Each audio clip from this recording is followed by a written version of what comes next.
మాస శివరాత్రి సందర్భంగా శ్రీ భద్రకాళి సమేత శ్రీ కొత్తకొండ వీరభద్ర స్వామి గారి ఆశీస్సులు తీసుకొని తెలంగాణ రాష్ట్రం అన్ని రకాలుగా అభివృద్ధిలోకి రావాలని,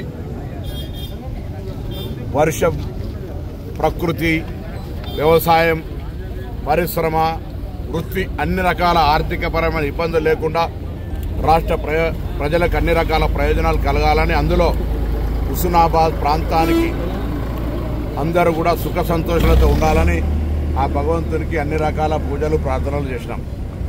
పూజలకు ప్రార్థనలకే పరిమితం కాకుండా ప్రభుత్వం తరఫున అనేక కార్యక్రమాలు తీసుకొని ఈరోజు ముందుకు పోతా ఉన్నాం. 2 లక్షల రూపాయల రుణమాఫీకి సంబంధించి కూడా ఏదైతే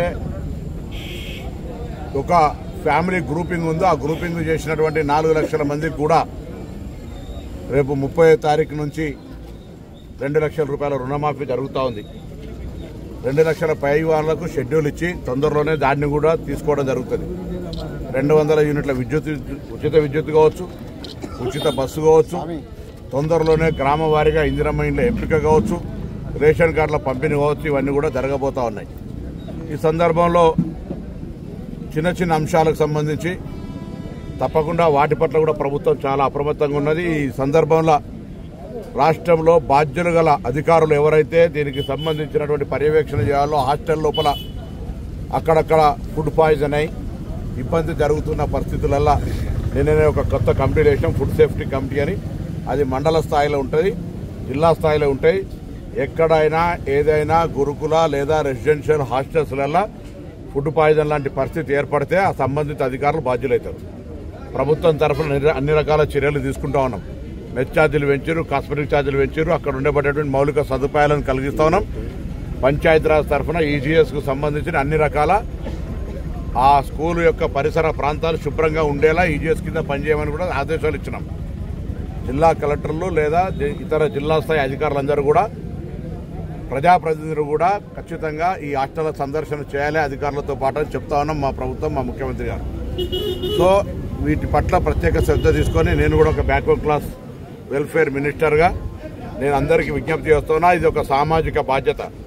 పిల్లలు తల్లిదండ్రులను వదిలిపెట్టి మీ సంరక్షణలో పెరుగుతున్నటువంటి వాళ్ళను మన పిల్లల్లాగా చూసుకునేటువంటి బాధ్యత ఆయా పాఠశాలలో పనిచేస్తున్నటువంటి టాప్ టు బాటం ఉద్యోగులందరిది. ఎక్కడ నిర్లక్ష్యం వహించినా ప్రభుత్వం ఉపేక్షించదు, తగిన చర్యలు తీసుకుంటుందనే మాట ఈ సందర్భంగా మనం చేస్తున్నాం. రాజకీయానికి వస్తే ఇవాళ దీక్షా దివస్ పేరు మీద టీఆర్ఎస్ పార్టీ చేస్తూ ఉన్నది. సంతోషం. దీక్షా దివస్ మీకు తెలుసు, దీక్షా దివస్లో నిరాహార దీక్ష విరమింపు చేస్తే ఆ కాడిని విద్యార్థులు, ఉస్మానియా విద్యార్థులు ఎత్తుకున్నారు. మళ్ళా నేను ఇలా ఈ దినం రోజు రాజకీయంగా ఎక్కువ విమర్శలు చేయదలుచుకోలేదు, కానీ ఒక్కసారి ఆత్మవిమర్శ చేసుకోండి. మేము తెలంగాణ ఎంపీలుగా తెలంగాణ సాధనలో ఏ పాత్ర పోషించినామో, తెలంగాణ ఇవ్వాలనే దృఢ సంకల్పంతో ఒకవేళ సోనియా గాంధీ గారు లేకుండా ఉంటే తెలంగాణ రాష్ట్రం ఏర్పడేదా ఒకసారి ఆలోచన చేసుకోవాలి. అటువంటి సోనియా గాంధీ గారిని పట్ల కృతజ్ఞులుగా కాకుండా కృతజ్ఞతలుగా ఉండేటువంటి ప్రయత్నం చేయండి అన్ని రాజకీయ పార్టీలు. మరి ఈ రోజు పరిస్థితులలో భారతీయ జనతా పార్టీ నాయకత్వం కూడా మరొకసారి జవాబు చెప్పాల్సిన అవసరం ఉన్నది. తెలంగాణ రాష్ట్ర ఏర్పడినటువంటిది దీర్ఘకాలిక ప్రజల ఆకాంక్ష. ఈ తెలంగాణ సాధించుకోవాలని అనేక మంది ప్రాణాలు అర్పించినారు. తెలంగాణ సాధన కొరకు ఒక దశాబ్దాల కాలంగా పోరాటం జరిగింది. అటువంటి తెలంగాణ ప్రజాస్వామికంగా సోనియా గాంధీ గారి నిర్ణయం మేరకు ఆనాడున్నటువంటి అందరూ కూడా పార్టీలు కలిసి పార్లమెంట్లో బిల్ పాస్ చేసుకుంటే తల్లిని చంపి బిడ్డనెత్తుకపోయారని, తెలంగాణ దేశ విద్రోహులుగా వ్యవహరించారని, తలుపుడే తెచ్చుకున్నారని మాట్లాడుతుంటే చీము నెత్తురు తెలంగాణ రక్తమున ఏ బీజేపీ నాయకుడు ఎందుకు మాట్లాడతలేరని అడుగుతా ఉన్నాం. ఇవాళ అది తప్పు. తెలంగాణ ప్రజల ఆకాంక్ష అని చెప్పలేకపోతున్నారు ఎందుకని అడుగుతా ఉన్నాం. తెలంగాణకు బడ్జెట్ నిధులు ఇవ్వకపోతే కేంద్రం తరఫున ఎందుకు అడగలేకపోతా ఉన్నారు? మన ప్రధానమంత్రితో సమావేశమైన ఎంపీలు మీకు బాధ్యత లేదా అని అడుగుతా ఉన్నాం. తెలంగాణ మొత్తంలో వరదలలో ఇబ్బంది పడి 1000 కోట్లు 10,000 కోట్ల నష్ట ప్రతిపాదనలు ఇస్తే ముష్టి 400 కోట్లు ఇస్తే మీకు కనీసం బుద్ధి జ్ఞానం కలుగుతలేదా అని అడుగుతా ఉన్నాం. ఇటువంటి పరిస్థితులలో తెలంగాణ ప్రయోజనాల కొరకు, తెలంగాణ ప్రజాస్వామిక పరిపాలన కొరకు 1 సంవత్సరం పూర్తి చేసుకున్న సందర్భంలో అనేక రకాల ఉత్సవాలు జరుగుతూ ఉన్నాయి.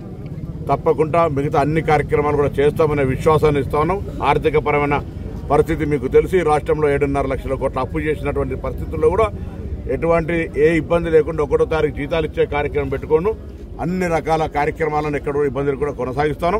తప్పకుండా భవిష్యత్తులో ఇంకా మరింతగా ప్రజలకు అన్ని రకాలుగా సేవలు అందించే విధంగా అందుబాటులో ఉండే విధంగా ఈ ప్రజాపాలన ప్రభుత్వం కొనసాగుతుంది.